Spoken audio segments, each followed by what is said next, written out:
Hello, everyone. My name is Adele Reinhartz, and I'm the president of the Society of Biblical Literature for 2020. I'm pleased to welcome all of you, panelists and audience members, to the first of two sessions that we've called Black Scholars Matter. We have dedicated today's gathering to the theme of visions and struggles, and tomorrow's to lessons and hopes. But the principal aim of the symposium is to bring together two groups of Africana scholars to talk about their experiences of and aspirations for teaching, writing, and being Black biblical scholars in the academy. The murder of George Floyd and other Black men, women, and children, as well as the protests and public discourse that have been taking place across the United States and in many other countries since late May, have prompted an intense process of self-reflection regarding the nature and history of our society, the SBL, and the field of biblical studies itself when it comes to the experiences, career development, and scholarship of Black biblical scholars and students within our society. We often hear academia described as an ethereal realm that is insulated and isolated from worldly concerns. Those of us in the academy, however, know well that scholars and learned societies are not separate from the rest of society, but part and parcel of it. We are each of us shaped by the histories, politics, and cultures of the societies within which we live. And our academic discourses and practices in our own field of biblical studies are by no means free of the values, presuppositions, and prejudices of those societies. Committees and good intentions notwithstanding, the systemic anti-Black racism that underlies anti-Black violence also come to expression in ways both overt and subtle in our academic institutions, our annual meetings, and our journals. And they are evident in the methods that we privilege and at least some of the academic ancestors whom we honor. The symposium we are hosting today and tomorrow will not solve these problems, but in providing us with an opportunity to listen to some of our colleagues, we hope to move forward with a fruitful process of reflection and action. Listening to the thoughts of our panelists will help us understand the issues affecting our institutions, our discipline, and our guild, and to imagine a different future. We hope that in some small way, the symposium will lay a foundation for the work in which we must be engaged over the next months and years. Our thanks to Benny Liu, Kimberly Rousseau, and Raj Nadella for organizing the symposium, and to Christopher Hooker, the technical wizard behind the scenes. We will begin with brief presentations, about 10 minutes each, from our panelists.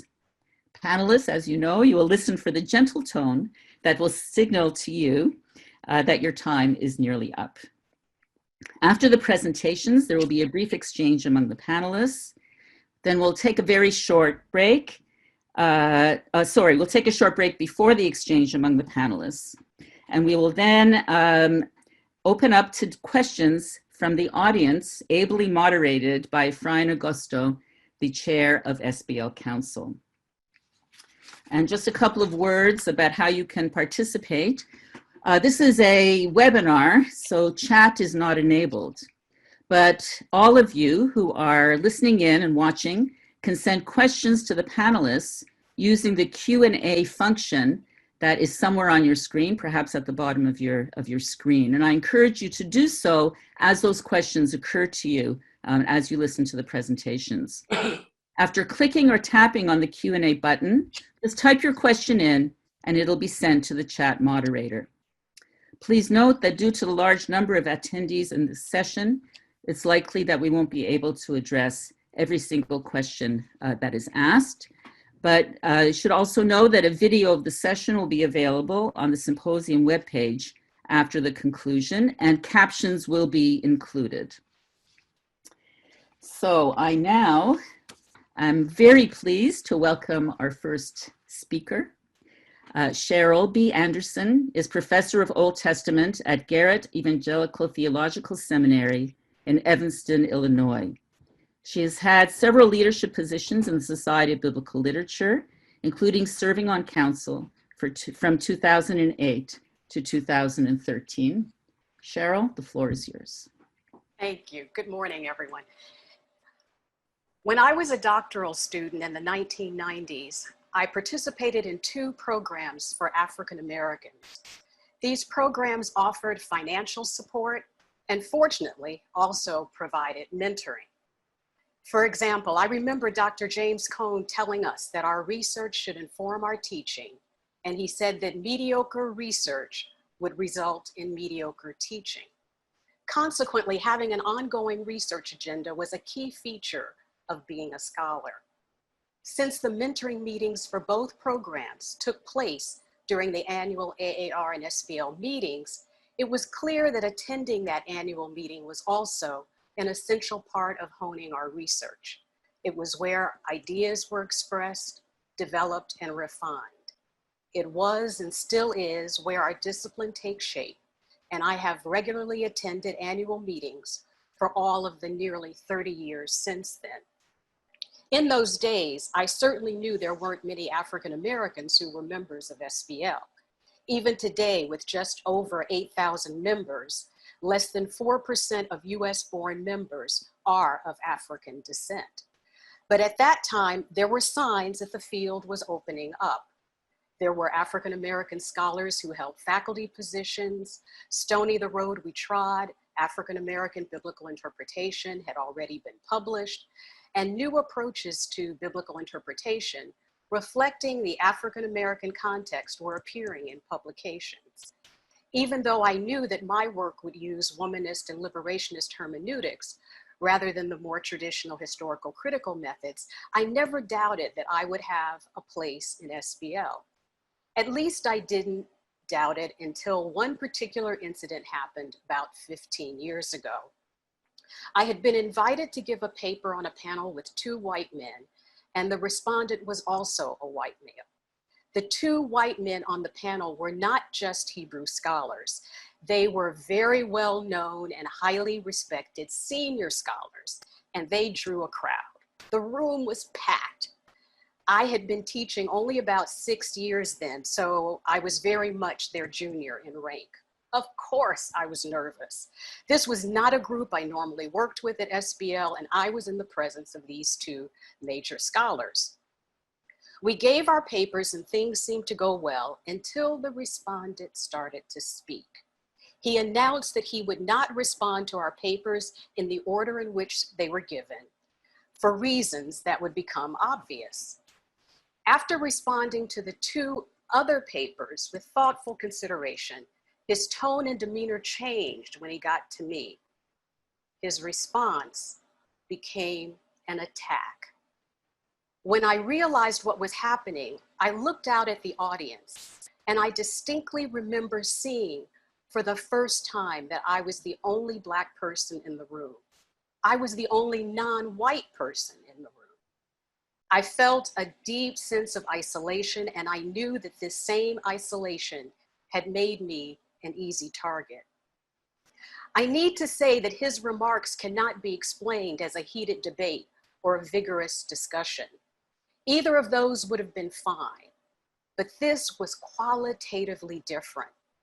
As he continued, I realized that he wasn't even engaging what I had actually said. In fact, he referred to points I hadn't made, so I knew on a certain level that it wasn't specifically about my paper.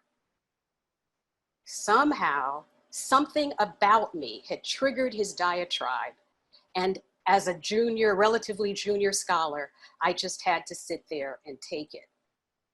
Back then, I couldn't have described what I experienced that day, but given our current political context, I can. It was not a display of white fragility, it was white rage.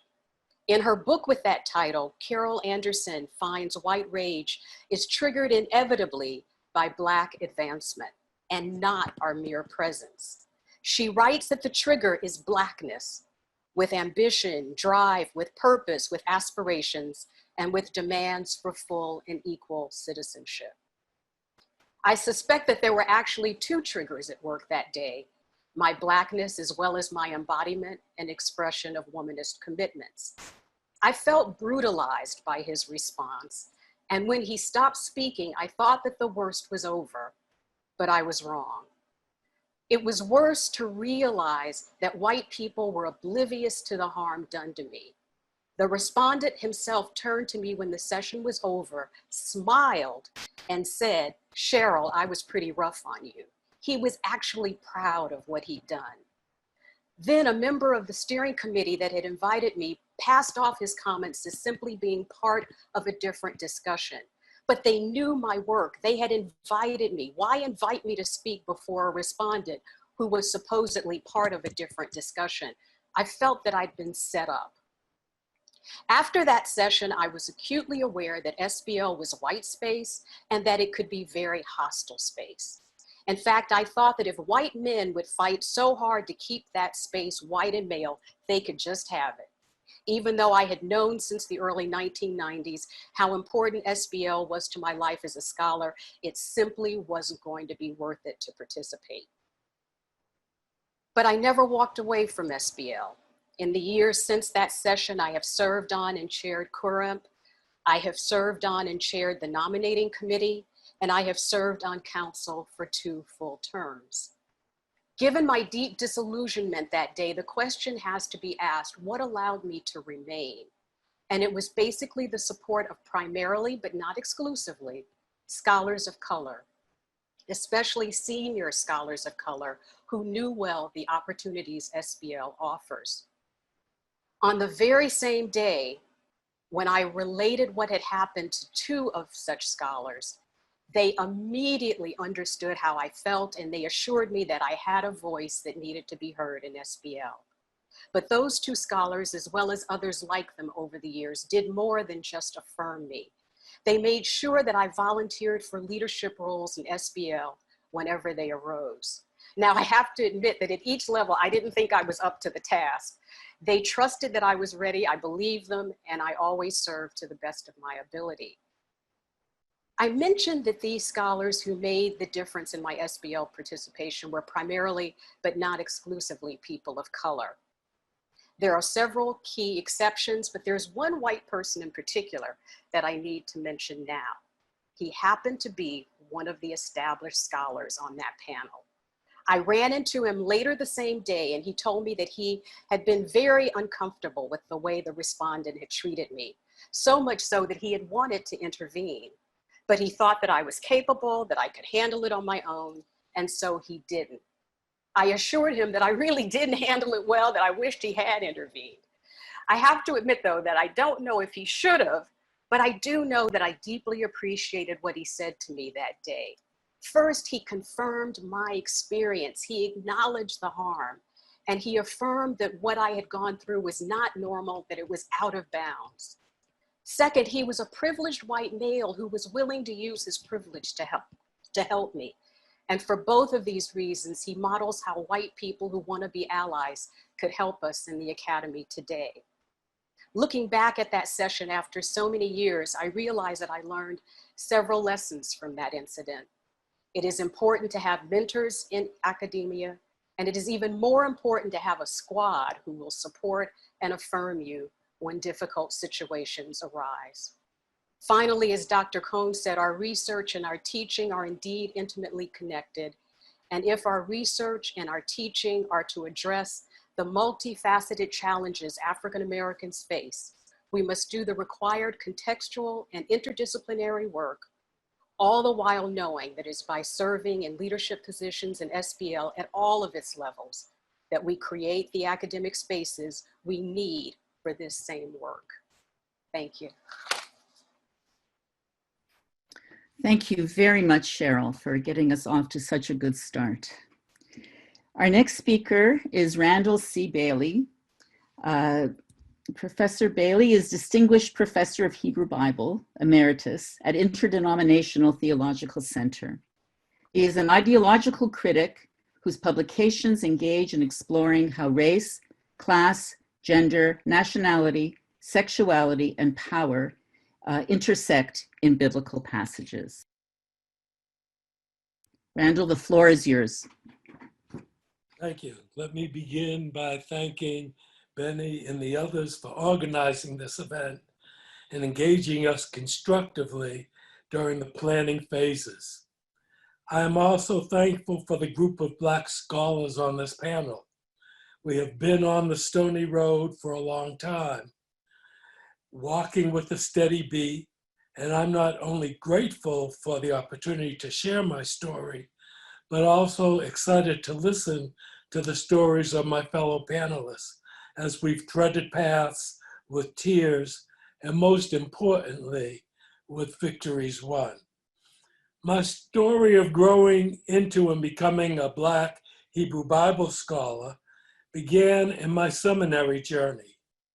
In a seminar in the 8th century prophets, when we got to Amos 9:7, "Are you not like the Ethiopians to me, O people of Israel?" says the Lord. I asked if this was a positive or a negative statement. The professor had the TA give an impromptu lecture on Cush and its location in the Sinai Peninsula.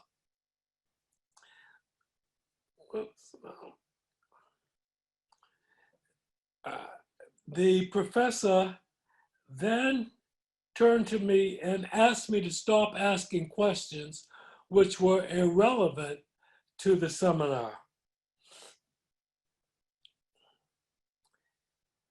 Teaching in a Black seminary was also the right environment in which I could hone my skills and ground my understanding of text. Let me be clear, I was always under the scope of presidents and deans and bishops who felt I was heretical and needed to be put in check. It was my place in the guild, my national and international notoriety and publications, which held them at bay. In addition, my skills in mentoring students, enabling 36 ITC alums to be admitted to PhD and THD programs, 24 of whom have their degrees and are teaching in seminaries and universities across the country, helped protect me from the ecclesiastical foes. And God may also have had a role in this, I'm not sure. I got into biblical studies to help further the Black theology movement, which was burgeoning in the late 1970s and early 1980s. I wanted to do the exegesis, which would assist these scholars better to do their work. As I became an ideological critic, engaging in post-colonial and queer studies, I was pushed aside by the Black theology movement. When I read a paper at the International SBL meeting in Copenhagen on the anti-African polemic of the priestly school in Exodus, I heard a major Euro-American scholar say as he was leaving the session, "There's no room for this in SBL." The only other time I heard such a statement was at the Society for the Study of Black Religion, when I read a pre-publication copy of my article, "They're Nothing But Incestuous Bastards, the Polemical Use of Sex and Sexuality in Old Testament Poetry and Narratives." And in that article, I critiqued the Black response to the so-called curse of Ham, saying it's not a curse of Ham, it's a curse of Canaan. And I asked, but Canaan was going to be a slave. Why would we hold on to a text that says that someone ought to remain a slave? Leaving that session, I overheard one of the founders of the society say, "There's no room for such work in the society." So I've been an equal opportunity disruptor. In other words, within the complex of Black biblical scholars in the US, there has been hesitancy in critiquing the text, especially in exploring negative portrayals of God, Jesus, or the Spirit, and definitely don't queer them. While several Black biblical scholars made reference to Howard Thurman's grandmother throwing Paul out of the canon because of the household codes in Ephesians, I haven't seen any of these writers follow her actions and throw Paul out of the canon. I would have hoped there would be more camaraderie among Black biblical scholars, especially in mentoring of younger scholars. We have to be grooming master's level students for graduate school.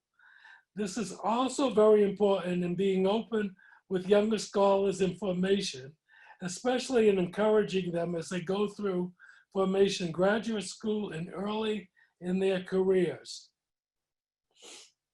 This could be most helpful in brokering these scholars with publishers. This could also be helpful in citing each other's works where appropriate, even in cases where there is disagreement. For it was Vincent Wimbush's critique of Kofer and Felder claiming we were there, as to Vincent asking, well, what were we doing there in the Bible? That got me to answer that question and propose a model for exploring the so-called African presence in the Bible in my article, Beyond Identification. By the same token, Professor Weems' work in Battered Love forced me to confront my own misogynistic and patriarchal readings of text and to address this in the danger of ignoring one's own cultural bias in interpreting the text. I have been disheartened to hear papers in the African American Biblical Hermeneutics Group where people have not engaged the works of other Black scholars, even when there is agreement. In other words, as we develop canons, thinking one is the only scholar to have addressed a subject does not help in furthering the growth of oneself as a scholar. Finally, mentoring younger scholars is most important. Being open to reading and reviewing their pre-publication works, being open to dialogue with them on ways to navigate grad school and brokering them on SBL annual meeting programs and on program committees. Early in careers, one should seek out advanced on how, wait a second, how working with publishers and the like. By the same token, as one works through these spaces, one should realize that there are those of our number who are not comfortable in assisting each other and do not take kindly to scholarly critiques. By the same token, I've been charged with not only looking white, but writing white in my engagement with writings of our colleagues. Vincent was burned in effigy at one school when his book, African Americans of the Bible, came out. And I was in a session when Renita was heavily critiqued for challenging the whole question of chosen people. So we have to look at how do we engage each other and realize that some of us don't really want to be helpful.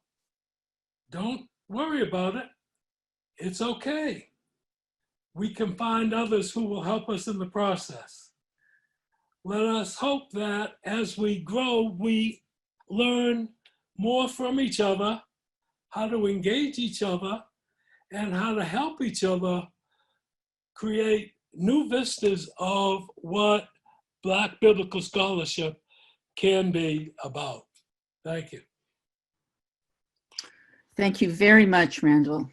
So we'll move along now to our next speaker, Shively T.J. Smith, who is Assistant Professor of New Testament at the Boston University School of Theology. She published a monograph called Strangers to Family, Diaspora, and First Peter, and she's currently completing a commentary on Second Peter.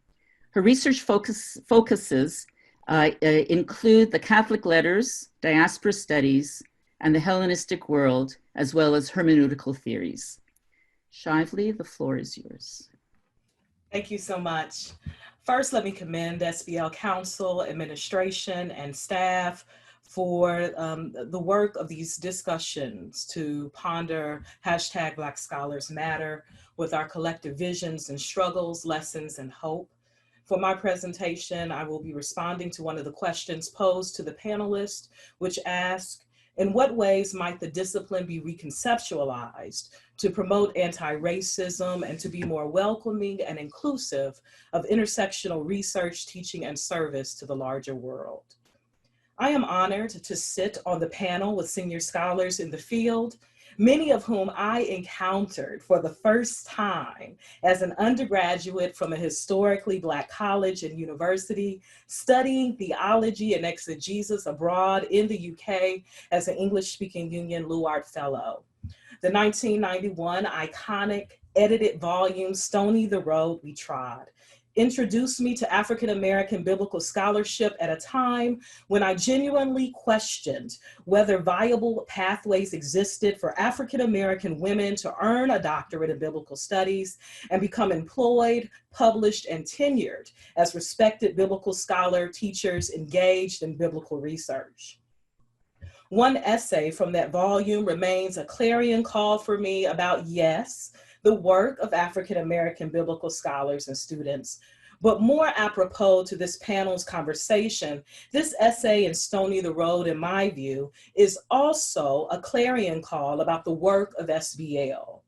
With our globally diverse critical approaches to researching and teaching the meanings and histories of biblical literature and our international intellectual communities, there is yet something instructive for SBL about Dr. William H. Myers' essay titled "The Hermeneutical Dilemma of the African American Biblical Student." In that essay, Dr. Myers addressed the cognitive dissonance and the common problem many African-American biblical students and scholars faced over 30 years ago, which, unfortunately, as these two panels will likely indicate, linger to varying degrees in our scholarship institutions and teaching today. Myers says, quote, "It is within the context of an oppressive society, a society that in many ways diminishes the value of African Americans, that biblical writings have played an important role in helping African Americans to survive and maintain a healthy identity and hope. The African American biblical scholar has not been exempted from such oppressive treatment. As students, authors, teachers, most, if not all, of these scholars have shared a common history of overt and subtle forms of racism and rejection of the value of the African American believing community's contribution to the interpretive process," end quote. In his essay, Myers responds to what I call the conundrum of omission, where the interpretive histories of African Americans are disregarded and African American biblical students are overlooked as prospective candidates for our future guild of intellectuals carrying forward critical investigation and production in biblical studies. Myers criticized the ethos of biblical scholarship, in which the discipline's traditional methods erase the embodied experiences of its interpreters, especially African American and non-European American students and their cultural histories. While Myers is clear the work of retrieval and inclusion is a task of the African American biblical scholar, he does not dismiss the possibility that others should do this work as well.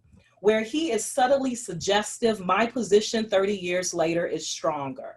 It is the work of our guild as arbiters and interpreters of not just ancient texts and histories, but arbiters and interpreters of knowledge, to articulate the contextual dimensions and biases of our traditional hermeneutical approaches and contemporary hermeneutical developments.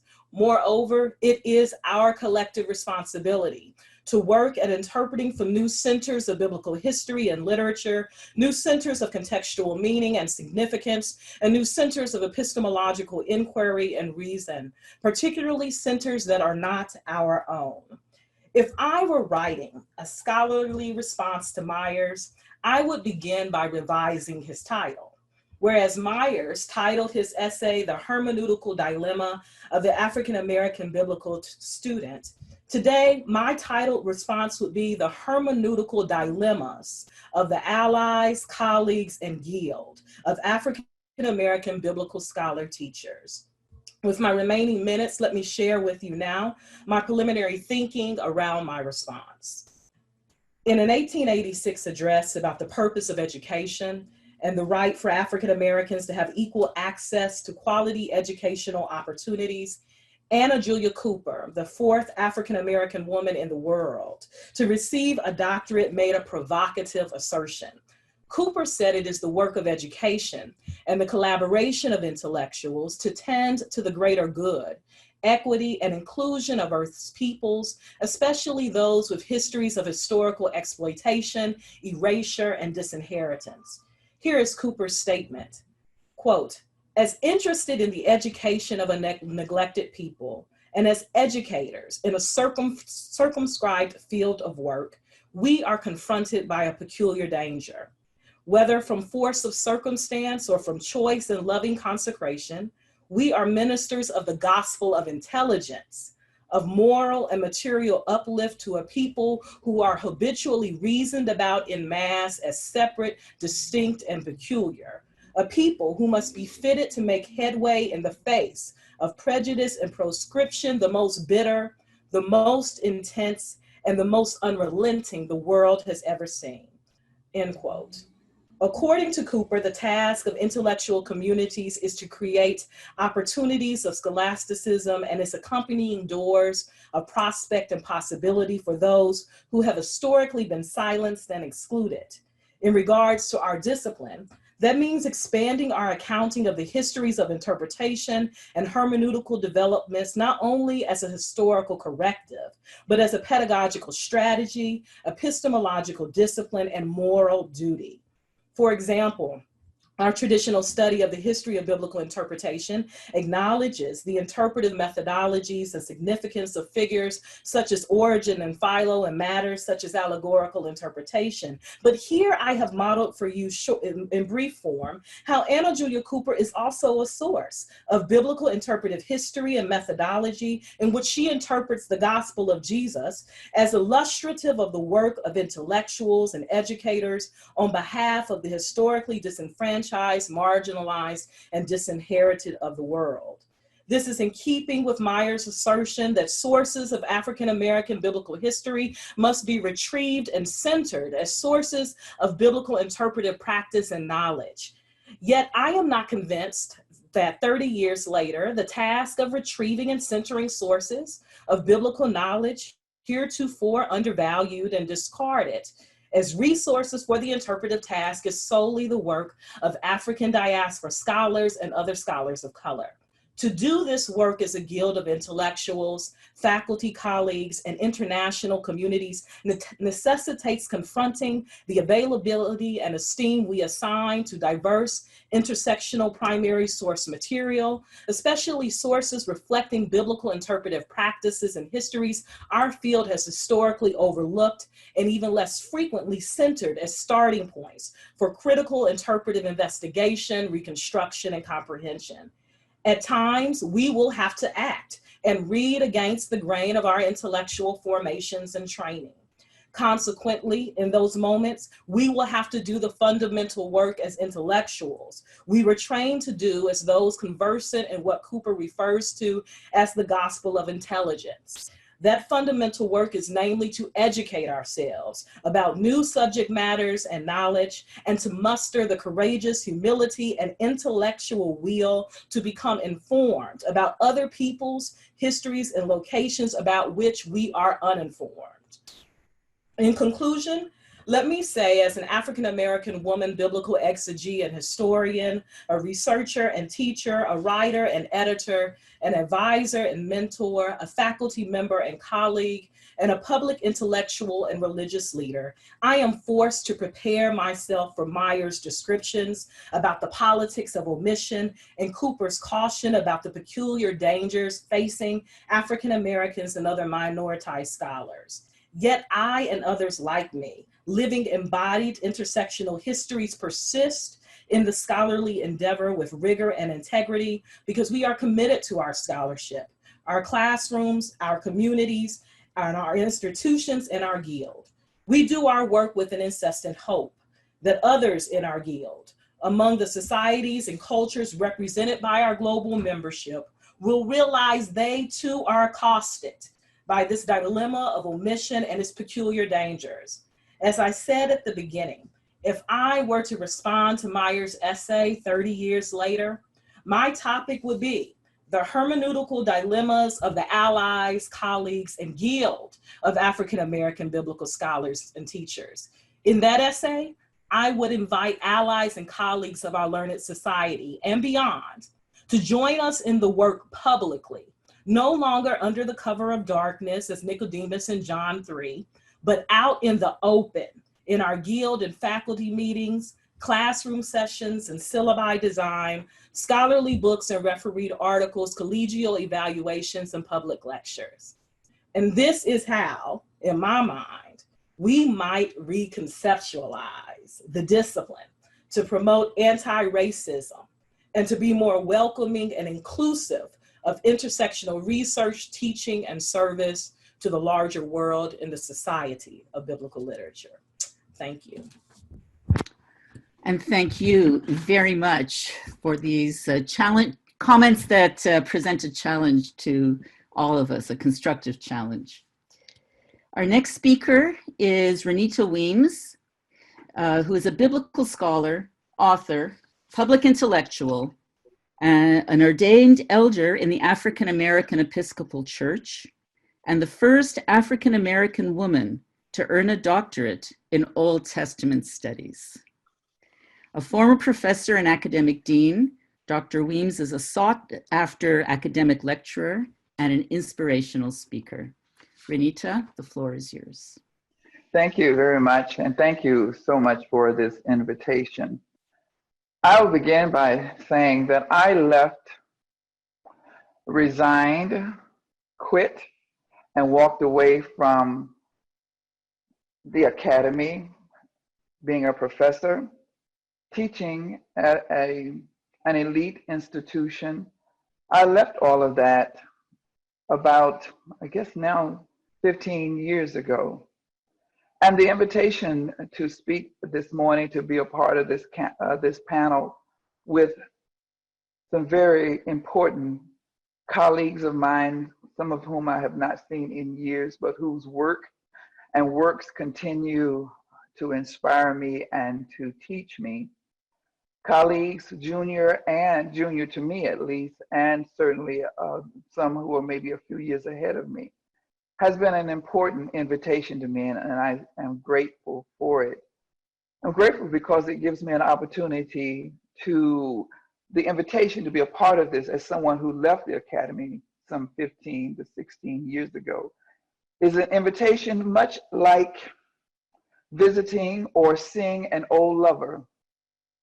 And it is good sometimes to see your first husband, your first lover, your high school lover, to even go back and have a conversation and to discover in some ways the ways in which that lover has not changed at all. Perhaps small ways in which the lover has changed, but more importantly, the ways in which some things never change.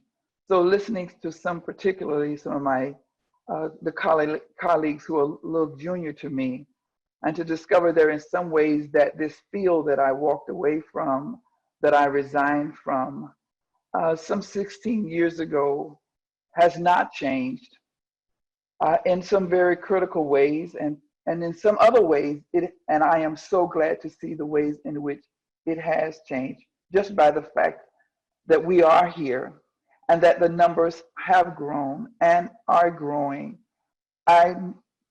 When asked, and I haven't been asked much, it's interesting, my colleagues have not asked me, people outside of the field of biblical scholarship and the academy have asked me, but rarely has any of my colleagues ever asked me why I left. And I'm sure at the time, I was telling people any number of reasons, that there were other things that I wanted to do, that I was interested in another kind of life, another set of questions. Other opportunities came my way. But the truth of the matter is, as well, one of the reasons I left, because it was lonely. It was lonely. No one grows up planning to be the first of anything. I certainly didn't, not my background. I did not grow up expecting to be, aiming to be, with the great ambition to be the first African-American woman to receive a PhD in Hebrew Bible. Who does that? what is that? Who ever heard of such a thing? I grew up just saying yes to opportunities, yes to doors open, yes to invitations. And one of those invitations was to study Hebrew Bible at Princeton Seminary in the early 80s. And so you don't grow up to become the first African American woman to receive a PhD in the Hebrew Bible. You don't grow up to become the first Black woman, African American woman of African descent to become tenured at Vanderbilt University. You don't grow up to become the first Black woman to give the Lyman Beecher lectures at Yale University. You just saw a door and walked in it and did not know others like you had never walked through those doors. And you're never quite prepared for the kind of hostility, ad hominem attacks, as have already been mentioned, the kinds of subtle and not so subtle comments that are made about you, about your scholarship, about your very presence. And it feels like a kind of betrayal, if I may speak a little bit biographically here, autobiographically here, because you grew up like I did. You grew up with school, and the kind of racism, the kind of sexism, the kind of anti-Black hostilities that I experienced in the places that I have named were shocking, traumatizing, bruising, and made you feel so alone and question your own sanity, your decision to become a scholar, the loneliness of it all. And it is such a betrayal. It just feels like such a betrayal because school, you become a scholar because you love school. School was the only place that made you feel alive. It was the place of your identity. You grew up because you grew up in school and you loved school and you loved books, you loved reading. And for all of your life before you became a graduate student in biblical scholarship, school had always affirmed you. You had always been affirmed, celebrated. And then you enter graduate school in biblical scholarship in the early 80s, the late 70s and early 80s. And you go to Princeton Seminary and you discover that school can become a very hostile place. And then you go on to get a PhD. And then you become a faculty member at an R1 university and at a seminary or divinity school. And you discover that it is, in fact, a violent place. It can be actually a violent place. One of the wonderful things about these kinds of conversations and my continuing to read my colleagues' work, and particularly the younger colleagues, is that there is a whole nomenclature, a lexicon, if you will, of words that were not available to me. And had I had those words back then, perhaps it would not have been so bruising. But I'm sure it is more than words. I am a biblical scholar. I know it is more than words that create an institution, but words help as well as hurt. If I had had words available to me when I was going in to see my dean for my faculty review, if I had had words from the faculty council to respond to my white faculty when they questioned certain things about my work and the work of biblical scholars, period. If I had words like white fragility, if I had respectability politics available as language for me, embodied scholarship, if I had those kinds of terms and others kinds, anti-Black discussions, etc., except for the few paltry words that were available to me that made no dent in the environment in which I found myself. Of course, the Academy. This, as a book that I once read that was so formative for me, in those latter years of my days in the academy. This fine place, so far from home, a great collection of essays by scholars, academics, writing about what it meant to be, to grow up, to become an academic when you're from working class background. So we're also talking about class issues. It was, in fact, being Black, being female, being working class, coming from working class origins, and finding yourself in the elite world of the academy. There was a lot to adjust to. And it was a lonely place for me. It was also definitely a very privileged place. Wonderful things, wonderful people, wonderful, some wonderful experiences. But in the end, I hobbled out, I think, and I hobbled out bruised and having felt very lonely, and grateful that I had other opportunities and other options that that a PhD did give me other options, other places to be, and other work to do. So I left the academy, but I never ceased to be an academic. I left the guild, but I never ceased to be a scholar. And so and I'm not the first, and that will never be the last. And in this economy in which we find ourselves, there are a lot of scholars who are working outside of the guild and outside of the academy. And there's much to be learned, and for us to discover that there is life outside of the guild and outside of the society. But I want to say that it has been for me, while I left the guild and I left the academy, I never stopped being an intellectual, a scholar, a thinker, a critical thinker, a public intellectual. And it has been the journey, my attempt to continue to stay in conversation and to use the tools that I gain in this field to do other kinds of work that I hope circle back and impact this field. I wish I had access to an article that I came across about a couple of years ago by Willie Jennings. I wish 15 years ago. His article, The Change We Need, I highly recommend it. Race and Ethnicity in Theological Education. Willie Jennings is just brilliant.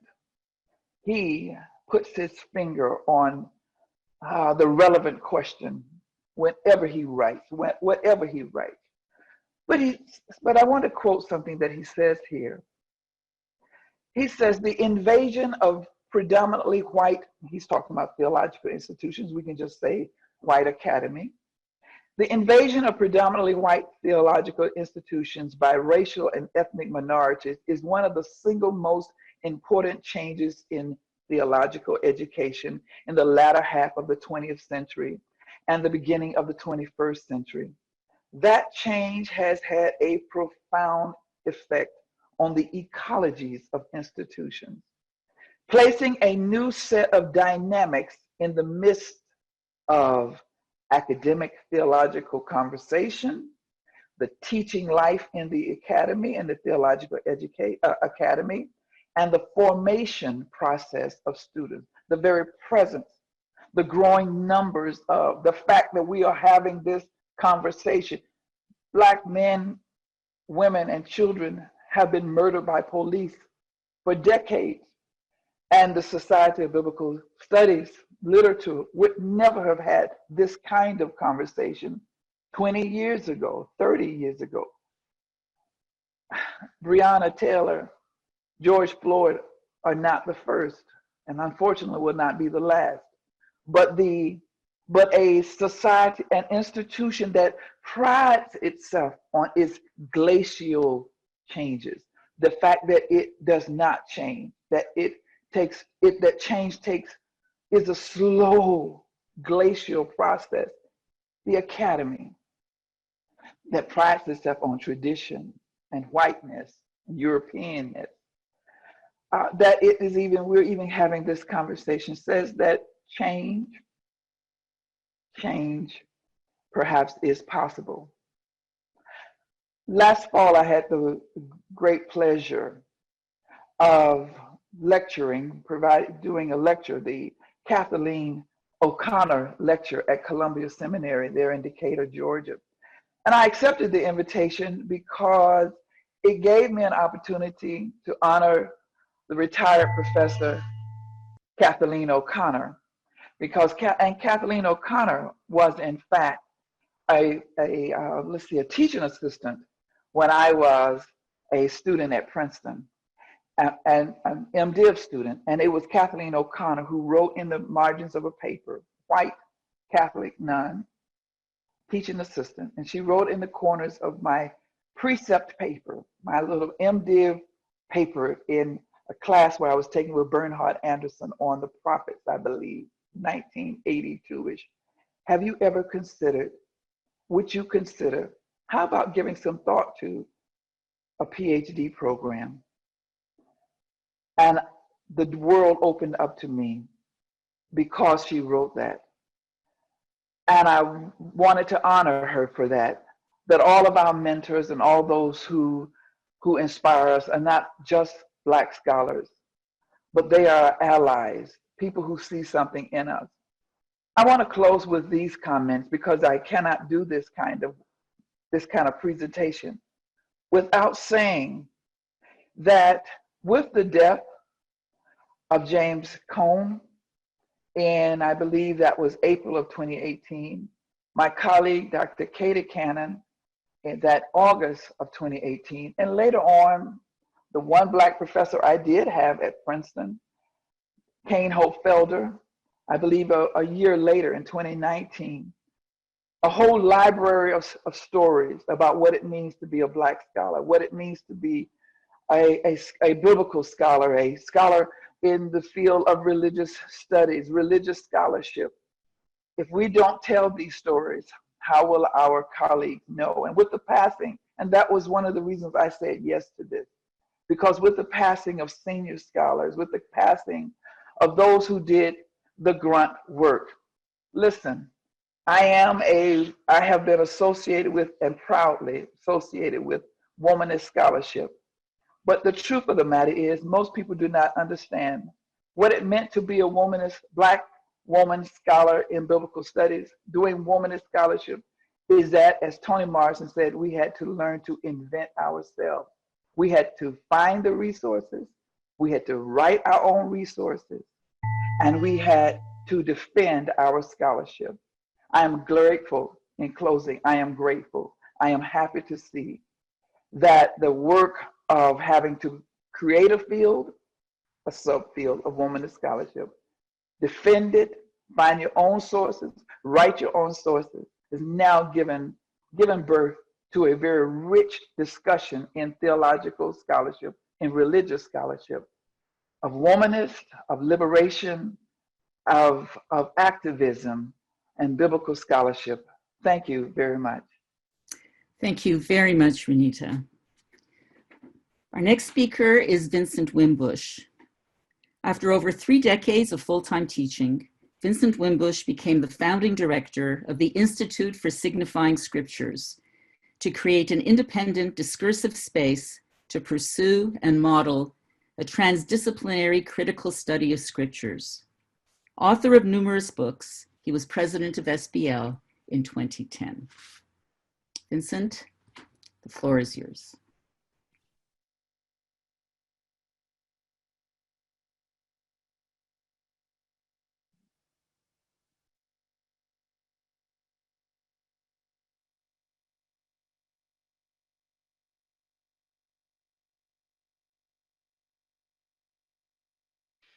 Vincent, I believe that you need to unmute your microphone if you could, please. Aha. Am I there? You are, thank you. Now you are, and please begin again. Oh, sorry about that. All right, I was addressing Madam President, Mr. Chair of Council, our Executive Director, members of the Planning Committee, Council, colleagues, part of the panel, colleagues all listening in. Thank you for this opportunity. It's a rich one, and one I'm excited about. I think it's an important gesture, an important project. I actually hope we're at the beginning of something and not at the end. I suspect that I'm a transgressor here in terms of the kind of spin that my remarks may represent. I'm less interested today in actually sharing anecdotes, personal anecdotes about trials and travails during the last more than 30 years of my career.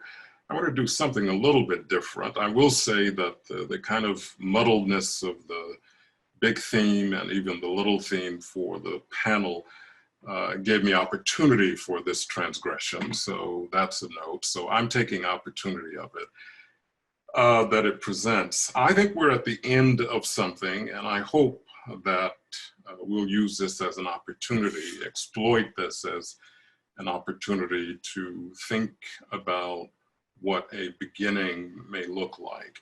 We're at the end, quite frankly. We have been here for many years of the SBL that many of us have known. It's pretty much over. But things that are at the end, that are dying, tend to linger. There's often a lag.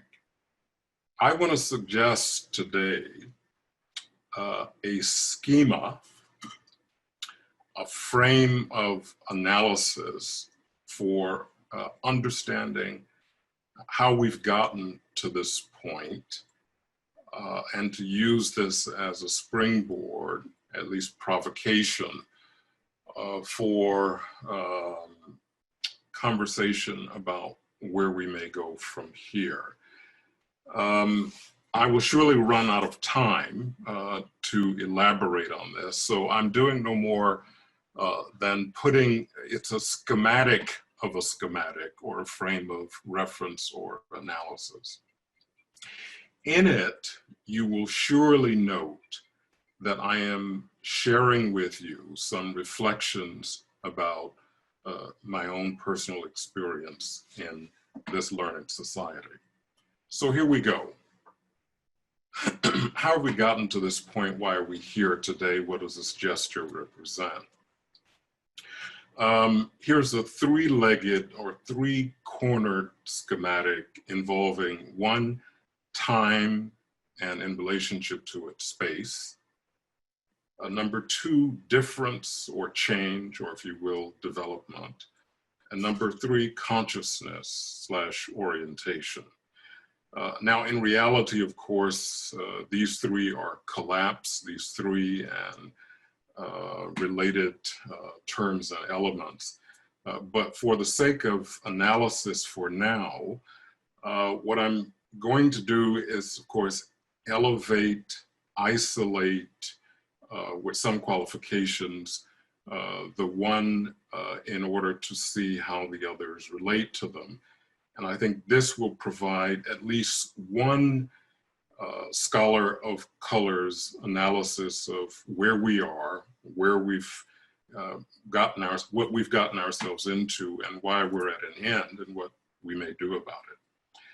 So let's look at time first, press the point about time, and then try to analyze difference, change, consciousness, orientation, and relationship to it. The year 1880, founding year of what has come to be known as SBL. Its beginnings in the office at Union Theological Seminary in New York City of the Swiss-born professor at Union. Interestingly enough, professor of symbolics and ecclesiastical history. That's important. But let's press the others against it, a kind of background, a bit of a backdrop, if you will, that will provide more information and more perspective to help us make sense of the poignancy of that move that brings us to our own situation. So a little bit about that world. You know as much as I, perhaps more, about what that fraught world entailed. What led into it, what shaped it. You know that, of course, this was around the same time as the convening of the Congo Conference in Berlin with the host Otto von Bismarck, where nations at the time, at the height of the colonial era, sat around a table, as it were, and divvied up Africa. You have this one, we have this other.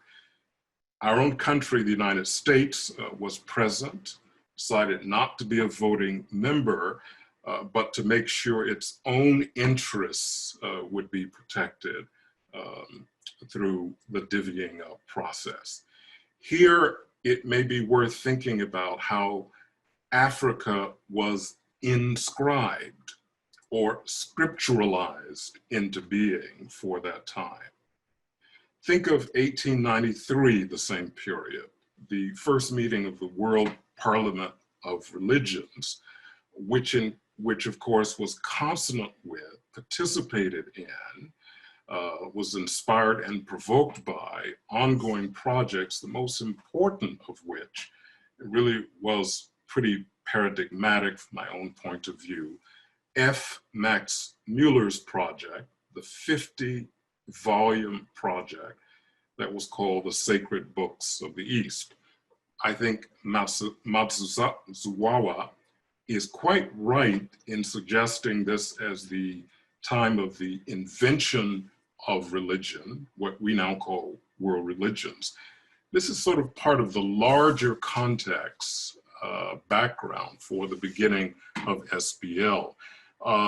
What haunts us, what should haunt us, is the use on the part of Max Muller to explain the import of his project as he participates in the height of colonial era projects, the classify and conquer framework. Divide et impera, classify and conquer, name them, scripturalize them, put them in their places. The invention of religion, invention of world religions, the establishment of the primitive, and of course the aristocracy of book religion.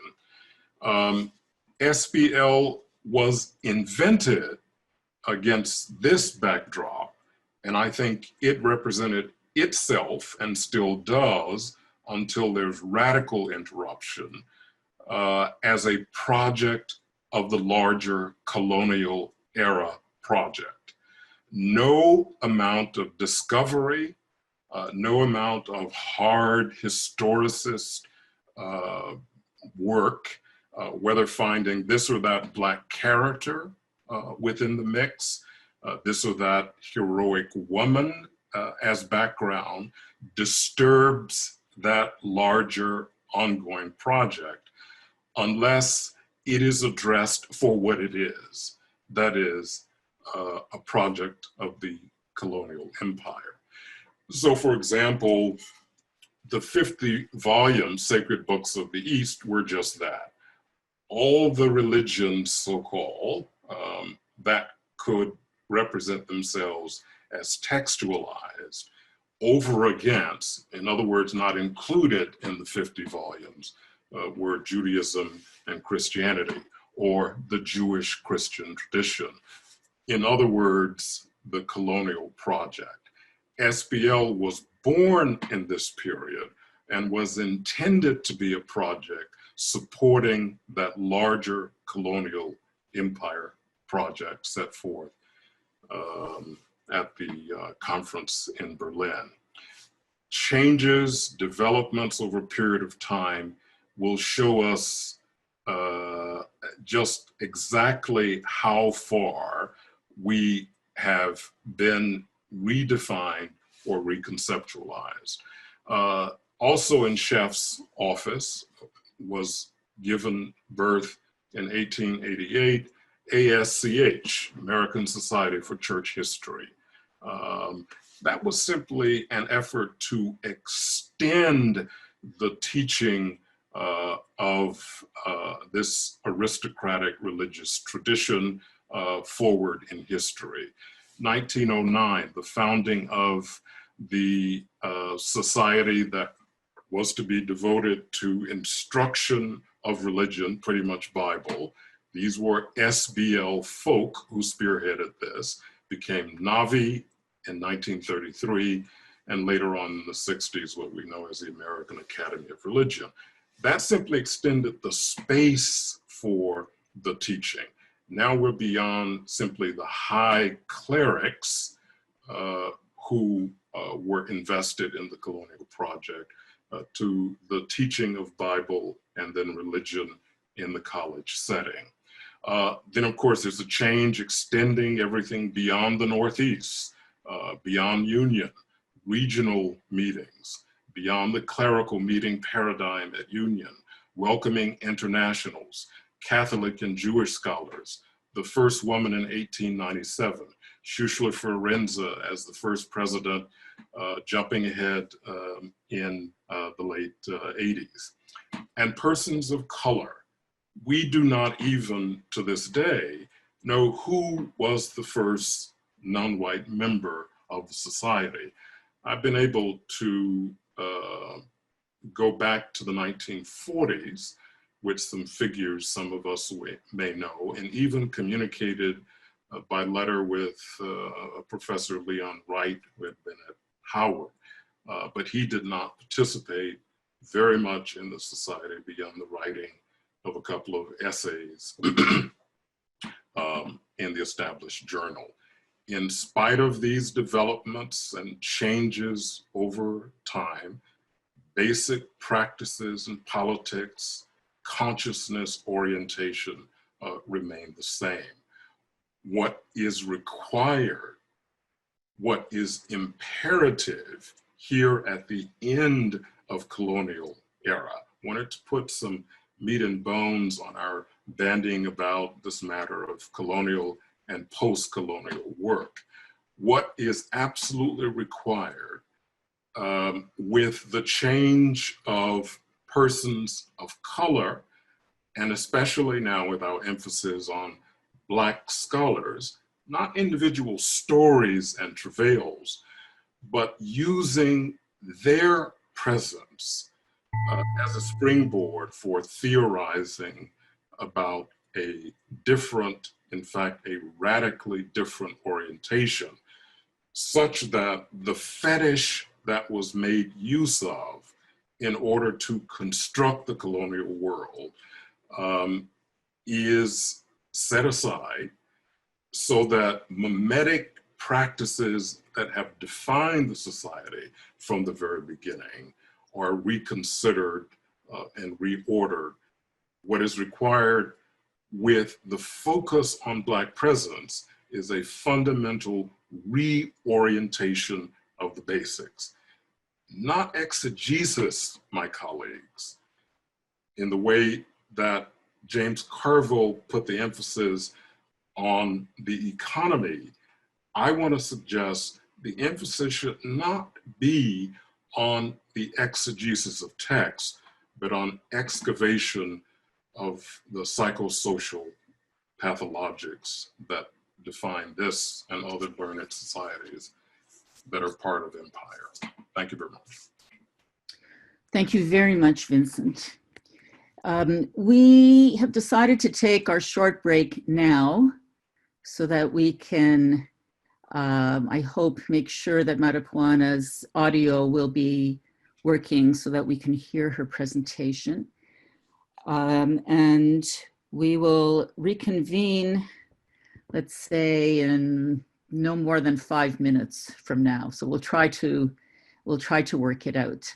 And then we'll move from Marijuana's presentation to a few minutes of exchange among the panelists, if they wish, and from there to the Q&A. So I invite you to, don't disconnect or anything, just take a little break, and we'll be back in about 5 minutes. Our next speaker is Marijuana Masenya Nwanapafele, professor of Hebrew Bible at the University of South Africa. Born in the heyday of apartheid South Africa, she saw, smelled, and felt racial segregation and white supremacy from early childhood and continues to do so even today. The floor is yours, Madapone.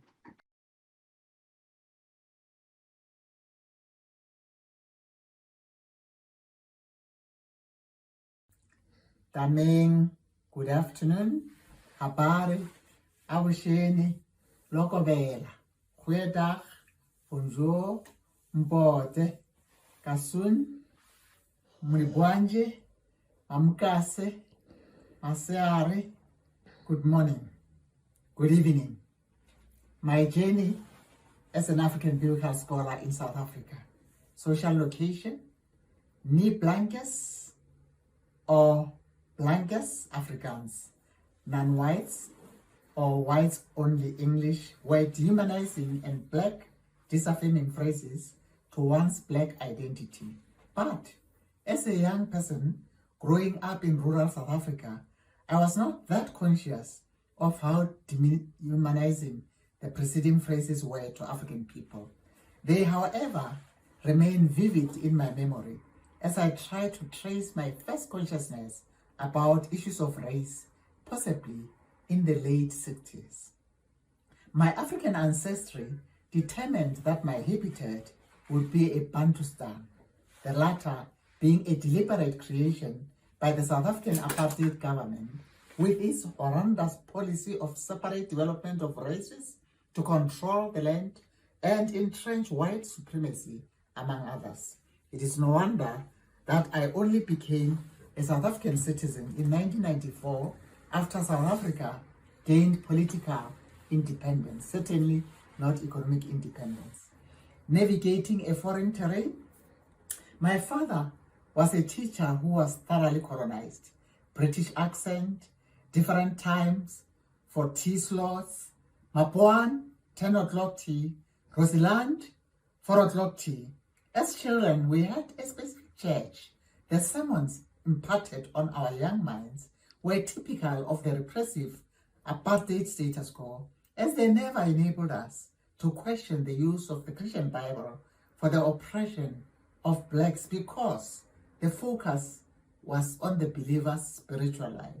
The teaching of biblical studies at universities was no different.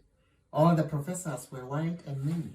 The historical critical method, which was and still remains the norm in American and Euro-centered biblical scholarship, including the SBL, was not helpful in opening black students' eyes to oppressive ideologies both in the text and in various contexts. Given the colonial history of how the Bible was used to colonize and impoverish indigenous populations, how it was and still is used to perpetuate patriarchy and female subordination, one wonders why it did not dawn on the producers and teachers of the Bible and theology offerings to use the same to transform the lives of black masses. Given the pandemic of gender-based violence in South Africa, high levels of poverty, and the current scourge of the global COVID-19 pandemic, among others, why do biblical scholars still choose to ignore contextual issues in their scholarship?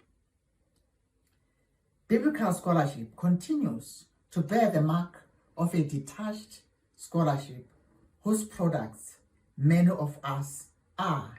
Yet, even during the heydays of apartheid, there were dissenting voices which challenged the status quo. Voices which were, however, hardly allowed to enter the discourse of academic biblical studies. From such a repressive context, it makes sense that one could not be exposed to important works of theologians like Mufokeng Maimela, Busak, Chikane, Beasnoti, West Tutu, and Mosala, among others. With hindsight, I tend to be persuaded that exposure to such works could have contributed positively to the creation of balance between the theory and praxis of biblical scholarship. A turning point in my academic life happened only in 1986 when I enrolled for a master's degree with the University of South Africa. My supervisor, a white man interestingly, impressed on me the need to integrate my African context with my research in Old Testament or Hebrew Bible studies. I was stunned. Call it self-hate? You will be right. In my doctoral research, I went further against the grain of mainstream scholarship to integrate other important aspects of my Black identity, such as gender, race, socioeconomic class, culture, among others, in my theory and praxis of biblical scholarship. I felt like a foreigner and a loner on what was supposed to be my home front. Why so? First, if one wished to climb the academic ladder, one would not always have the luxury of writing what one likes, to use the title of one of Steve Biko's writings. How one does research needed to necessarily tap into, if not basically rely on, the American and Eurocentric epistemologies and philosophies for approval in scientific journals. Second, in the global South, say the African continent in this case, calls for the Africanization of higher education offerings are now loud and clear.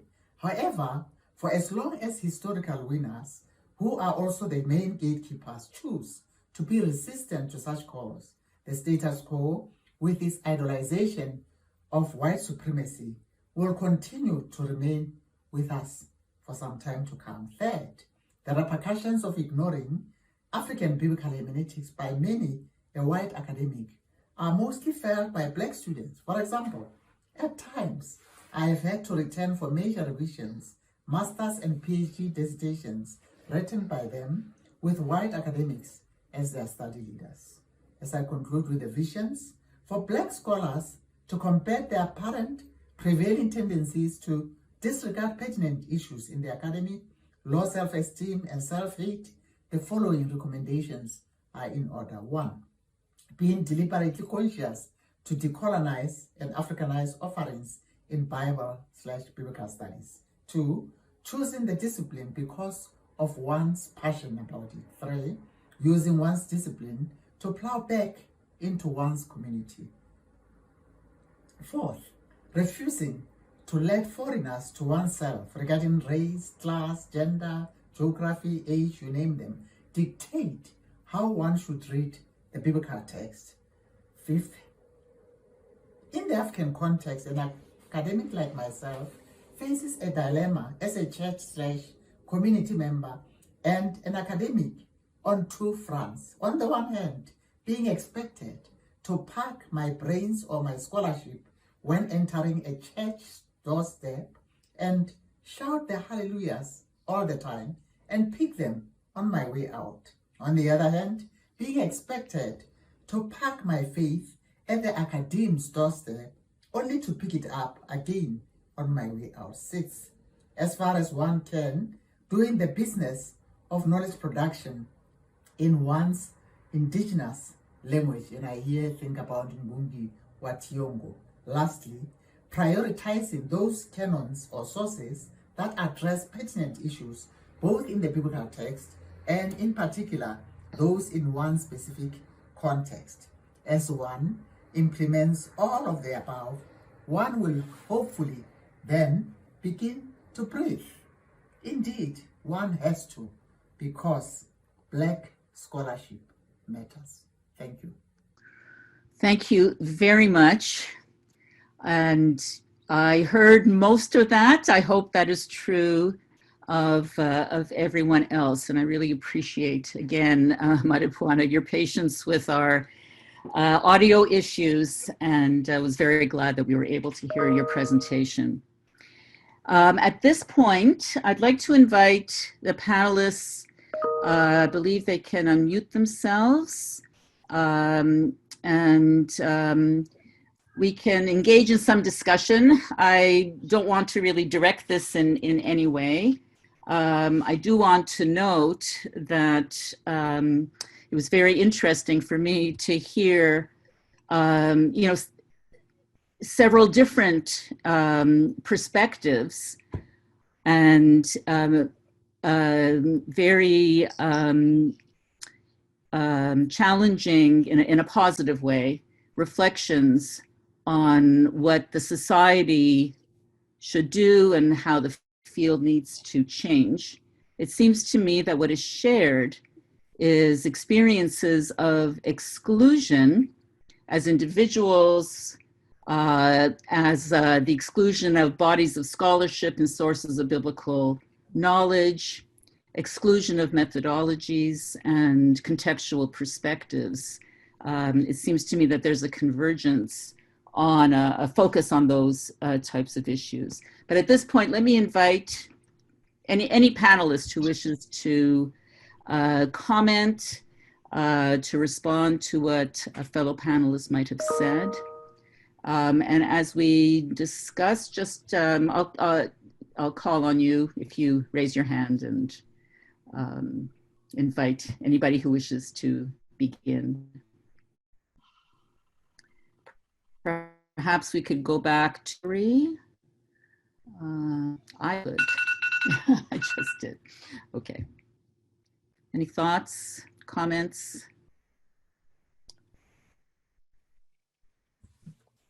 I appreciated the sense of loneliness and struggle that was raised, as well as a sense of commitment to do something for our community, more so than for the society. And I also want to call into remembrance Peter Nash, who died a couple of months ago. A interesting Black biblical scholar.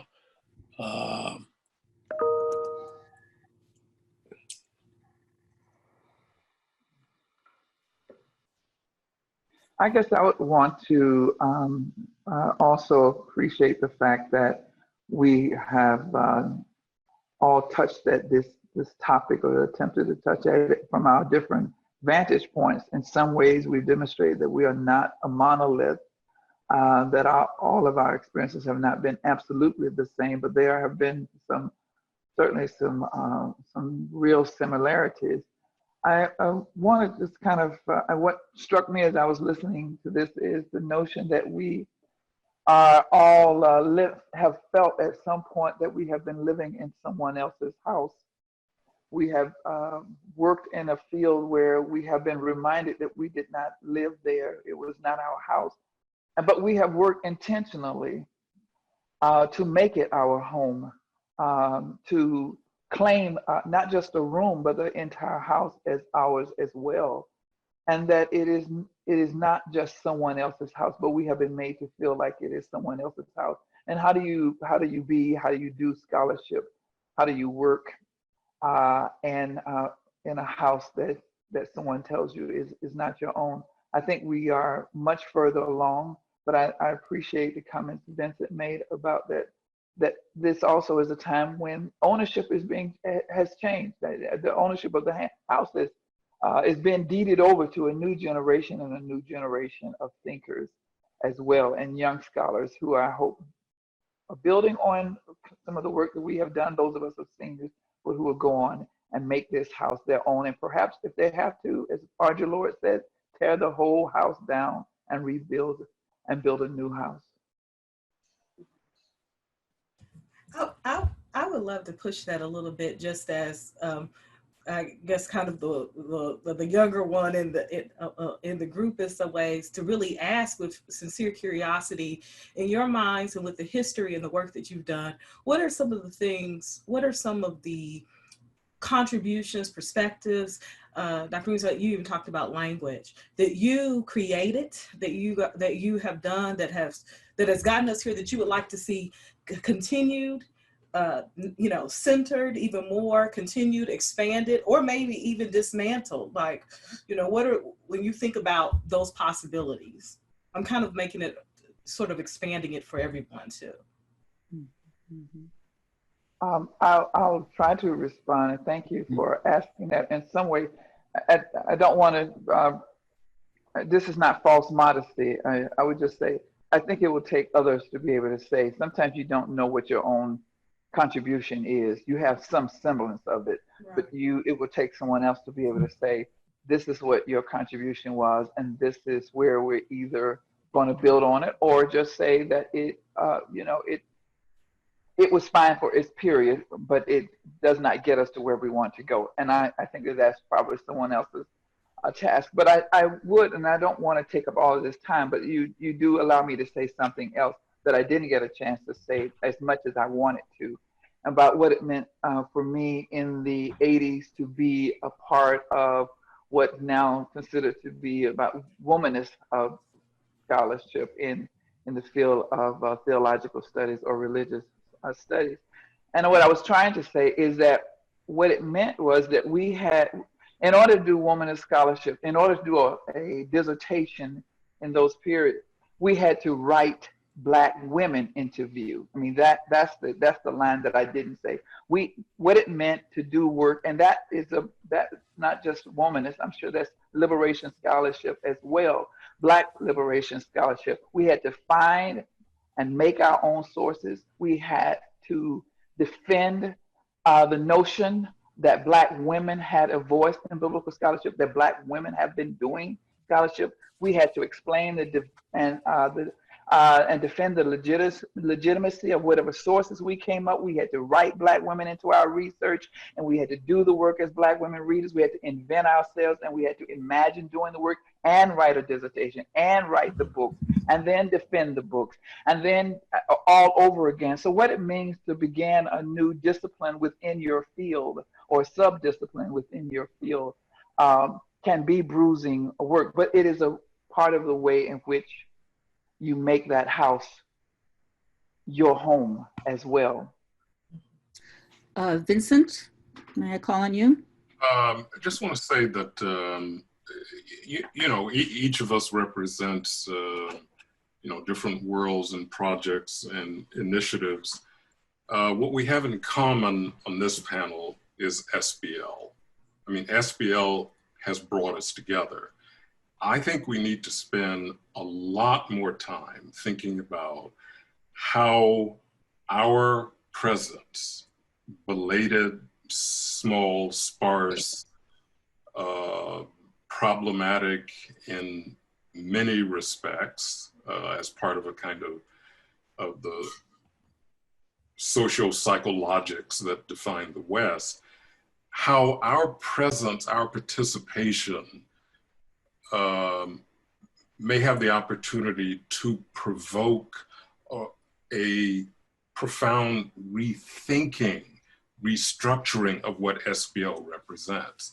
It seems to me that if it's not that, if we're not going to do that, we're left in, now this is my perspective, but I suspect even if you use different categories and concepts, we're pretty much on the same pages. Short of that, we're left participating in and advancing the colonial project out of which SBL comes. Now, you may want to argue about the degree of that, how much does it support it, but no amount of attention to how many Black people there were, how many women there were in that tradition, the fancy exegetical theories and projects, the range of positionalities from liberal to conservative, that doesn't matter to the bigger project. That's just these mimetic practices that go on and on and on, but they need to result in maintaining the ideological status quo.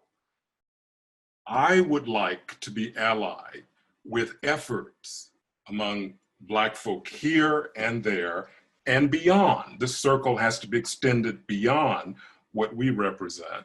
I'd like to be allied with those who want to push that project forward of redescribing, reconstituting what a learned society having to do with scriptures should be about. It's the 21st century, and we need to move on. That's what I think we're about. Now, we can go on elsewhere with a lot of different kinds of projects, but about SBL, our presence should be properly the disruption, the eruption, right?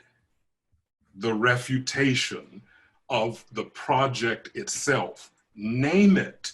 It's on our bodies, right? And so I hope that this challenge doesn't go away, but I'm less interested in simply figuring out at this juncture, so it's representing my fatigue, representing other kind of playful ways of extending the larger project. It's over. And we are, the only question is, are we going to participate in the true, bringing about the true ending and the beginning of some other thing that surely will have to do with more than anyone's construal of exegesis. Vincent, I like, can you hear me? I'm not too Yes. sure. Am I on? Okay, I really like what you're saying. The only concern that I have is what kind of a burden that puts on junior scholars, because there's still that need for tenure, for positions, so that how do you juggle? I mean, to me, it's an incredible burden to say you have to be a part of something, just by definition of it being our guild, and at the same time, you have to work towards radically changing it. At a certain point, you can do one, which is to do your work and try to get published, and then another thing to try to disrupt it. How do you begin, when we're really talking about lives and careers, how do you begin to balance that? Sorry, is that for me directly? Mm-hmm, right, yeah, yeah. I mean, is yeah. that all right, Adele, to go forward with that? Cheryl, I appreciate this. I don't have a solution for any individual. I will say that what you describe in terms of the challenge of a young scholar who wants to go up the ladder and so forth, yes, that's part of the dilemma. You have to assess the risks. I mean, how, you know, it's formation. So, I mean, that 6 or 7 years of just playing the game and being silent, we've gone through that. That's really, that's very costly. Now, is that less costly than any other number of alternatives that involve risk-taking? All of it is risk-taking. Mm-hmm. So, I mean, the project counts on that. Mm-hmm. I mean, yeah, I mean, so by the time you're done, you're so invested in this, well, you know, now it's the next book and make sure they like me.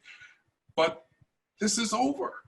What Black Lives Matter represents in our domain is the end of of our participation in the colonial project, which means using all of this, you know, these fancy tools, ancient Near Eastern and Christian origins and Greco-Roman. All of that is meant to result in consolidating, making apologies for, justifying the modern colonial world. Now, is that what we're about, with just a little, you know, just give us more room so that, you know, we participate in it even more? You know, each of us will have to answer the question about how much risk for him or herself. You know, I can't tell you. I'm telling you, the other way is also very, very costly. Mm-hmm. So that you can't see your way out, mm-hmm. right? Kind of dig a hole. But it's pretty much over. That's what Black Lives Matter is challenging us to come to grips with. But it's this domain, it's this learned society. We can all walk away from that, but if you want to play this kind of game, there should be a challenge. What is the risk? They won't like us. I mean, all right. Mm-hmm. I think perhaps this is a good moment to move to the Q&A. I think the questions that have been raised or are just beginning to be raised now in the conversation are going to resonate. Madipwane, do you want to add just something before we go Yes. to the Q&A, Can you please? hear me? Yeah. Yes. Can you hear me? Yes. Yes. Yes, I think I want to try and I'm not sure whether I'll be able to reconcile what the concerns of Vincent and Cheryl. And Cheryl's concerns have always been mine. You know, I can say, like I said in my presentation, I write what I like because I have, you know, I'm a tenured or a full professor using the terminology this slide. But what about the younger scholars? But I'm hoping, you know, perhaps it would have been even more interesting if there was a mixture, because sometimes we can speak a particular language because if you like, we've already arrived. And I agree with Vincent that it has cost, but at the same time, I'm wondering, shouldn't we also think about, even as we're doing, bringing different, perspectives and trying to disrupt as much as we could by bringing different perspectives from the mainstream. Shouldn't we try to do both ends, and particularly in view of the issue of mentoring and the younger scholars? So I think that's what I wanted to bring into the picture, that it's not as easy as all that. But at the same time, my last point would be, I was wondering whether we are thinking in terms of practicing our scholarship only within the SBL, you know, because that's another thing to be taken into account. The SBL is not the only space in which those on the margins can practice their scholarship. Thank you very much. Thank you. Thank you very much.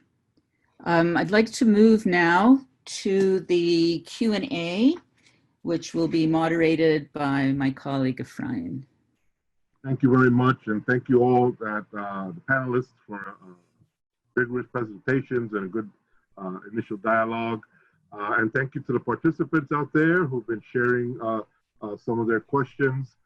Some 70 posts came from the Q&A, and so I've sort of narrowed down to a few questions that seem to be repeated. Some of them are directed specifically at some of the panelists. Others are more general, and I invite the panelists to share individually when they hear a question relative to some of what they shared, and then broadly within the next 30 minutes or so to any of the questions or broader questions. So one of the first questions that came were right after Cheryl's Anderson's presentation and her description of this as the participant put it, harsh encounter. And so the question that was posed to Cheryl was, how do you feel now? Have things gotten better? This is the words of the questioner. A little easier for Black scholars in terms of being, for example, a Black female scholar in particular. And related to that is a question about was there any official response from SBL to that kind of harsh encounter at that time. And certainly there are ways now to deal with professional conduct issues. But just an opportunity for Cheryl Anderson to talk a bit more about that experience from years ago. Cheryl, please. Yeah, that's really interesting. The question about whether I reported it as a professional conduct issue, and I did not. That's really fascinating. I did not. I didn't even think that was a possibility at the time.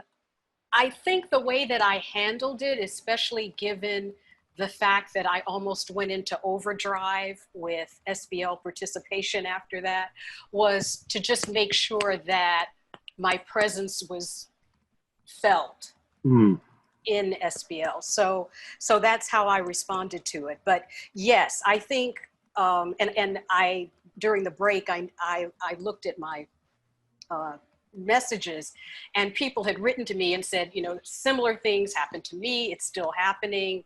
That it is not a relic of the past, what happened to me, even though it was some time ago that it happened to me. But no, I did not do any kind of professional reporting on it. Now it feels very different at SBL for me, simply because by the number of years that I've attended, I know a lot of people. So that it's actually an uplifting gathering for me. But so I think that it's important to keep that particular instance in mind, that kind of challenge that occurs at SBL, in conversation with the general life of being a Black scholar, and particularly, as the question was asked, a Black female scholar, where not only do I have to deal with issues like that at SBL, I also have it in my institution, with students, and then it wasn't mentioned that I'm ordained, and then also with the church and communicating with church gatherings. So part of what I'd like to communicate there is that SBL is only one facet of that life of a scholar, of an intellectual. And what becomes overwhelming is not so much just dealing with SBL, it's the fact that you're juggling all of these other arenas at the very same time. Great, thank you. Related to how SBL has responded over the years and become a safer space, although obviously there are many challenges. One of the set of questions came from issues around mentoring programs, either in SBL or other related institutions, organizations, agencies, and how we as scholars of color in the Guild, and you all panelists as Black scholars in the Guild, feel about how mentoring is taking place. What would you have appreciated in mentoring programs when you were coming up in the business, so to speak? There was a particular question directed at Randall Bailey in this vein around mentoring future biblical scholars, Black biblical scholars in theological schools that you alluded to, and how do we identify and prepare the next generation of PhD students and scholars in Bible, even as early as undergraduate programs and master's programs. So a question that many of you could respond to, but perhaps Randall Bailey could talk about that a little bit. Yeah, we in the early days of the Committee on Underrepresented, in the whole terminology was problematic, but racial ethnic minorities. We had a conference at Union that Vincent had pushed us to have. But I would say in terms of my own experience, when I read Howard Thurman's autobiography, and he mentioned having dinner meetings at his house with Spelman students as a way of mentoring them. I started doing that at ITC. It was essentially, you had to have taken 2 courses with me previously, and you had to be interested in alternatives. They didn't have to be my alternatives, but they had to be alternatives. And we would have dinner at my house 8 times during the year. And that type of cadre approach helped students to start figuring out what it is they wanted to do, where they wanted to go, and they were able to keep those connections going. I learned a long time ago that as professors, we can never complete our work. And so what we do is we keep pouring ourselves into students, hoping that someone will be able to push that work further. And I've seen that like when I look at what Abraham Smith is doing and what Herbert Marbury is doing and what Erica Dunbar are doing, how I learned from them in terms of, wow, I didn't even see that. And so the mentoring process is also one that's reciprocal. And the question comes, how do we make ourselves vulnerable to those opportunities? I remember my first, my interview for being, for my second year in the PhD program, and I was with FTE, and I was depressed. And Cone said to me, "Who is that?" I found Bart as someone whose work I could deal with. Who's the Hebrew Bible scholar that you like? I said, I haven't found a white one yet that I could use. But that when I said that, that actually got me to see that I was fighting against something, and that was worth doing to keep the fight going. But it was coming to SBL, used to a room with Vincent before he got rich, and it was those relationships that helped me to stay in the struggle, realizing it was going to be a continuous struggle. And finally realizing that what I was trying to do was to free us from the Bible. And I think that's where you're going, Vincent, in terms of what is the project? How do we free our people from the Bible? I just want to get this one other example, and then I'll shut up. We had a panel at ITC in Chapel on sexual violence in the Bible. And Margaret Amer did New Testament, I did Hebrew Bible. And one of my students said, "Dr. Bailey, you said in all of these stories, Yahweh is on the side of the abuser." I said, "Yeah, that's the problem." She said, "From the age of 7 to 15, I was sexually abused by people in my family, and maybe that was God's plan for my life." And I said, "I want to thank you for having the courage to share your story, but also you proved my point that these stories are so dangerous that people who are being used can buy into it." And I ran into one of the women scholars, and I shared the story, and I said, "We need help in terms of dealing with this." I got the feedback later. The person went to the women's group and said, "Randy Bailey's causing trouble again." Damn, I think Madam would like to contribute on this. Can you hear me? Yes. Yeah. Yes, I think what I want to quickly say is that the way we put mentorship, it's as though it's a smooth process. I've noticed that sometimes as a mentor, you would want, and particularly us, that we have a particular age at which we must necessarily leave the academy. So if you don't have willing mentees, it then becomes a problem, because we need to have somebody who is willing to be mentored, number one. Number two, at my university, it's actually an integral a mentorship program is an integral part of the program, and particularly those academics who are beyond 60 have to have mentees. So in that case, it's if you like, it's imposed upon, because it is felt that before they leave academia, they must have shared their skills. But I always have a challenge with such a position, because it shouldn't be forced. I mean, you can have a young Black lady be mentored by an elderly white guy who is not so keen on that, just doing it for the sake of it.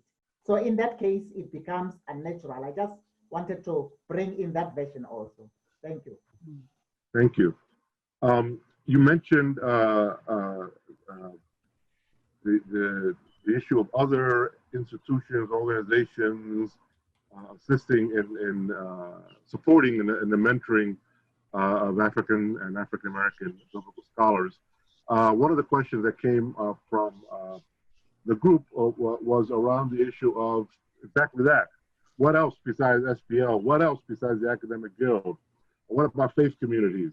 I appreciated all of the comments, but Professor Smith-Shively, you talked about broadening our intellectual academic experiences and relationships to bring to bear on biblical studies. So, maybe starting with Professor Smith, could a couple of you comment about how do we widen the conversation? We'll come back to Vincent Wimbush's question about SBL and its future, but perhaps here talking around the issues of other institutional support for the development of the Black biblical scholar, including intellectual outreach. Professor Smith, would you like to start us out on that conversation? I'm a big supporter and champion of what it means to take the work of intellectual and person in conversation beyond simply SBL, and that starts with fellowship in the fellowship realm. So I'm one that FTE, the Forum for Theological Exploration, absolutely, HTI, but also to look at other spaces. As I'm one that there's a Mellon Mays undergraduate fellow, that's a Ford fellow. So what does it look like to take the intellectual conversations and discourses beyond the proverbial walls of SBL and to be in interdisciplinary conversations that I would also again say also should be international. So what does it mean to not simply, so when I don't like simply talking about just African American, but African diaspora and people, I always talk about international intellectual communities to make so for us to make them a part of I'll talk about our intellectual journeys and thinking, but then for those communities also to opt in to being a part of it. Like, so there's a way in which I always think that, so for me, allyship is very akin to what we as biblical scholars might talk about in terms, or it has a version of friendship, that this goes both ways in terms of reciprocity and wanting to be engaged and challenging each other, and to do the work of intellectual, which is not only to defend our positions, but to be willing to deconstruct them and to reposition how we even start conversations, because we've done the work of learning, relearning, unlearning to learn again in community together. And so some of that, I think, is some of the ways we can do that. We include other organizations in the work of our conversations. We include other intellectual communities as a part of our conversation partners as we're doing that work. Other thoughts by panelists around the notion of broadening our development of African American scholars, because we connect to other kinds of institutions, including faith communities. That was one of the issues that was brought up by a couple of the participants.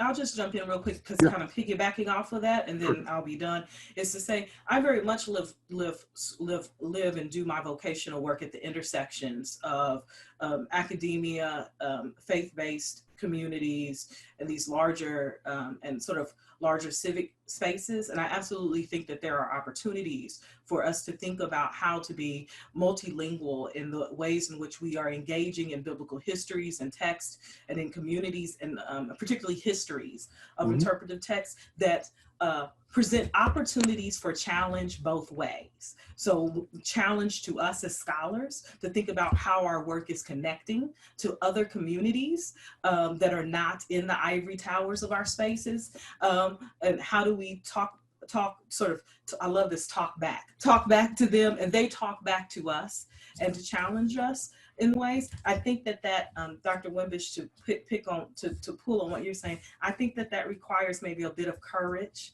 and maybe even a little bit from womanist discourse, a little bit of audacity, to say that work is necessary for the overall intellectual endeavor, which is creating new knowledge and opportunities to begin with.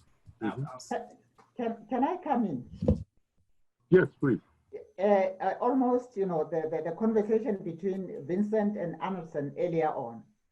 What Sharon has just raised would make more sense in an academic setting where this younger scholar and emerging scholar has the choice to go the interdisciplinary way, not to be told that this is hardcore, Hebrew Bible scholarship. Otherwise, you can't go up the ladder. Mhm. So therefore, while I appreciate that, I always am thinking about these upcoming scholars who must still, within, this hegemony in which we find ourselves, within this, big white elephant, if you like, which we are faced with. We have to navigate, but still do what, refreshes us or empowers us more. So it's not an easy road. Thank you. Yeah, Dr. Weems, you got two questions asked, and I want to pose them to you, see what you, among several, there's these two that I wanted to pose to you back to back and see what you thought. It's related to the notion of, our relationship to the academy, our relationship to other institutions in our work as biblical scholars. So the question was, Dr. Weems continues to amaze me with her comfort of just being scholarly, brilliant, up close and personal. The question is, what in her history, in your history, Dr. Weems, gave you the courage to walk away from, as the questioner puts it, this first love? And then the follow-up to that, or someone else asked, will you ever return to the academy again now that you have more conversation partners and experiences? And can you give any advice along those lines to younger upcoming scholars? So a double question for you, Dr. Weems, around how did you do it? And would you do something different now? I don't believe in remarrying an old husband, okay? So that is highly unlikely. I don't care if he's even changed. I don't believe in remarrying former lovers. But on a serious note, like I said, I mean, I left the guild, but I didn't leave scholarship. I think that I think my work, my body of work, even in the last 15 years, demonstrates that I am still very much a person who has been shaped by scholarship and those questions. I have been shaped by the Colonial Project as well. So there's no denying that I haven't, and I think that it's hard to, I appreciate Vincent's question very much. And I mean, it's that way in which you're in these institutions, but at the same time trying to fight against these institutions and dismantle the institution that is also feeding you, and so there's so many risks involved. I mean, where does one get the so-called quote unquote courage to walk away? I mean, that's that kind of question. I don't mean to be disrespectful, as if the academy is the only world there is, and I think what we're saying here, particularly with your last question, is that the world is larger than the guild. Let's put it like that. The guild, the world is larger than the guild. And if you can't be a biblical scholar outside of the guild in 2020, then there's a lot of things you need to rethink. This is a ripe time and period, just with the larger kind of conservative evangelical project and its impact and influence on politics. There are just so many conversations. I mean, you can stay within an institution if you want, but still there's so many other conversation partners is what I am saying. And I found other conversation partners. And when I mentor young people with PhDs, period, not just those in fact, I probably don't do much mentoring at this point of those who are in the theological field, but those who are just coming up the ranks in PhD with a PhD, period. I often say PhD gives you tools. It is not about a discipline. The decision you make at 30, you rarely want to do it at 50. So it doesn't matter if you get a PhD in Bible. By a certain age, you don't want to do any of these things anymore. You want to go off and be a painter or a dancer. I mean, but it gave you some skills. It gave you a toolbox to do any number of things. And so I left the courage because I had options. If I had no other options, I'm sure I would have stayed. But the PhD also gave me options. It also gave me other allies, partners, other conversation partners. And I was always a person. And I think many of us who are Black scholars who are, quote unquote, as Randy says, this racial, ethnic, underrepresented, all that kind of horrible language that we had assumed for ourselves over the years. what it also means that we have never had the luxury of just being a Bible scholar, Yeah. of just living in the academy. We always had to have some other gigs going on professionally, our personalities, just the nature of being just a few, and our work being so important. So I had some other opportunities. So I had the courage. I had some resources, and I, jumped off the cliff and learned how to fly on my way down. Thank you. Thank you. Our time is just about up. Many questions were asked on the by the participants around how do you deconstruct racial structures in the academy, including an SBL. How do we address racism across the board?